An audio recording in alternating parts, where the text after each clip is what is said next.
Assalamualaikum warahmatullahi wabarakatuh. Perkenalkan, nama saya Fitri Santika dari kelas 11 MIA 2. Di sini saya akan menjelaskan tentang materi politik pintu terbuka. Latar belakang politik pintu terbuka. Belanda berhutang budi kepada rakyat Indonesia dan harus dibalas hutang budi. Pengaruh revolusi Perancis melahirkan golongan liberal yang memuja kebebasan di segala bidang kehidupan. Indonesia tetap sebagai bagian kerajaan Belanda atau tanah jajahan yang perlu dibina dan dibimbing untuk meningkatkan kemajuan rakyatnya. Perubahan sistem politik di Belanda. Pada tahun 1850, Partai Liberal Belanda memenangi pemilu.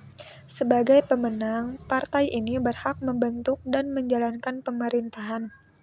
Pada tahun 1870, partai ini bahkan meraih kemenangan mutlak.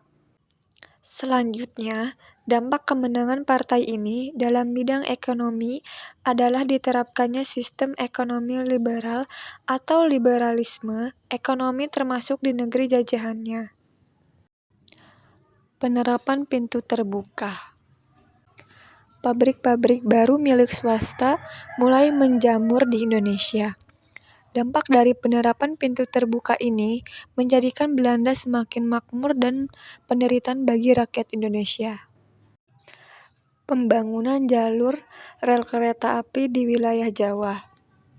Jalur kereta api pertama dibangun oleh Belanda antara Semarang dan daerah Kesultanan, serta antara Batavia dan Bogor.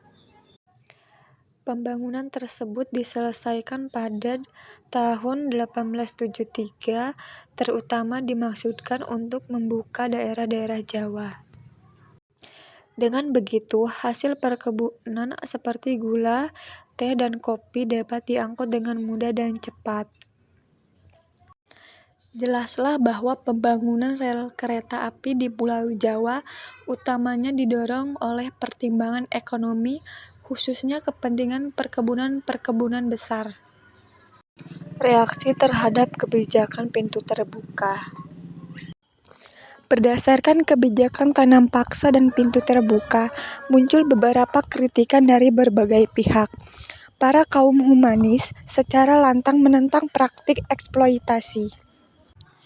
Penderitaan rakyat Indonesia memicu Brossoff dan Theodore van Deventer mengkritik kebijakan tersebut yang intinya menuntut pemerintah kolonial agar memperhatikan dan menyejahterakan masyarakat pribumi. Kritik van Deventer mempengaruhi politik balas budi atau yang dikenal dengan politik etis.